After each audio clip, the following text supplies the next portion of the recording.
കേരളത്തിലെ യു.ഡി.എഫ് സർക്കാരിന് പിന്നാലെ സംഘപരിവാർ നടിപ്പെട്ട് കർണാടക കോൺഗ്രസ് സർക്കാരും വന്ദേമാതരം പൂർണ്ണമായി ആലപിച്ച ഡി.കെ. ശിവകുമാറിന്റെ സത്യപ്രതിജ്ഞ ചെയ്തവരിൽ 2 മലയാളികളും ജി. പരമേശ്വര ഉപമുഖ്യമന്ത്രിയായി സത്യപ്രതിജ്ഞ ചെയ്തു. മന്ത്രിസഭയിൽ മേൽക്കൈ ഉറപ്പിക്കാനുള്ള എല്ലാ ശ്രമങ്ങളും സിദ്ധരാമയ്യ നടത്തിയിരുന്നു. ഇന്നലെ സിദ്ധരാമയ്യയും ഡി.കെ. ശിവകുമാറും ഹൈക്കമാൻഡുമായി മാരത്തോൺ ചർച്ചകളാണ് നടത്തിയത്. ഡി.കെ. ശിവകുമാറിനൊപ്പം 2 മലയാളികൾ ഉൾപ്പെടെ 11 മന്ത്രിമാരും ഇന്ന് സത്യപ്രതിജ്ഞ ചെയ്തു.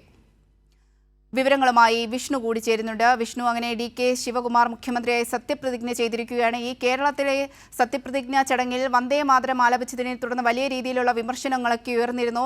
ഇപ്പോൾ കർണാടകയിലും അതേ സ്ഥിതിയാണ് കാണപ്പെട്ടത്. വന്ദേമാതരം പൂർണ്ണമായി ആലപിക്കുന്ന ഒരു സാഹചര്യമാണ് സത്യപ്രതിജ്ഞാ ചടങ്ങിൽ ഉണ്ടായത്. ഈ സത്യപ്രതിജ്ഞ ചെയ്തവരിൽ 2 മലയാളികളും ഉൾപ്പെടുന്നുണ്ട്. മറ്റ് വിവരങ്ങൾ കൂടി.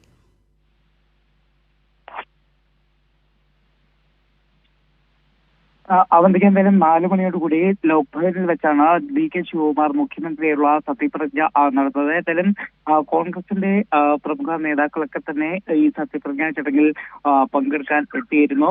കേരളത്തിലേത് സമാനമായി ഇത്തരത്തിൽ വന്ദേമാതരം മുഴുവനായി ആലപിക്കുന്ന ഒരു സാഹചര്യം തന്നെയാണ് കർണാടകയിലെ സത്യപ്രതിജ്ഞയിലും കാണാൻ കഴിഞ്ഞത്. രാഹുൽ ഗാന്ധി, മല്ലികാർജുൻ ഖാർഗെ ഉൾപ്പെടെയുള്ള നേതാക്കൾ ഈ സത്യപ്രതിജ്ഞാ ചടങ്ങിൽ പങ്കെടുത്തിരുന്നു. ആ ചടങ്ങിലും ഞാൻ നേരത്തെ പറഞ്ഞതുപോലെ കേരളത്തിലേതുപോലെ തന്നെ വന്ദേമാതരം മുഴുവനായി ആലപിക്കുന്ന ഒരു രീതി തന്നെയാണ് കാണാൻ കഴിഞ്ഞത്. പ്രത്യേകിച്ച് കേരളത്തിൽ ഉൾപ്പെടെ വലിയ വിവാദമായതാണ് ഈ വന്ദേമാതരം മുഴുവനായി ആലപിച്ചത്.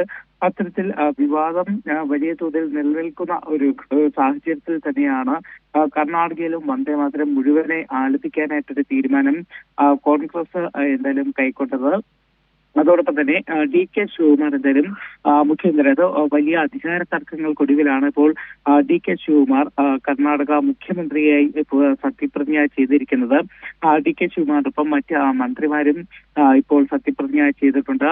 മുതിർന്ന നേതാവ് ആയിട്ടുള്ള ജി. പരമേശ്വര ഉപമുഖ്യമന്ത്രിയായിട്ടാണ് സത്യപ്രതിജ്ഞ ചെയ്തിരിക്കുന്നത്. നിലവിൽ കർണാടക സർക്കാരിൽ ഒരു ഉപമുഖ്യമന്ത്രി മാത്രമായിരിക്കും ഉണ്ടായിരിക്കുക. അത് ജി. പരമേശ്വരയായിരിക്കും ഉപമുഖ്യമന്ത്രിയായി ഉണ്ടാവുക.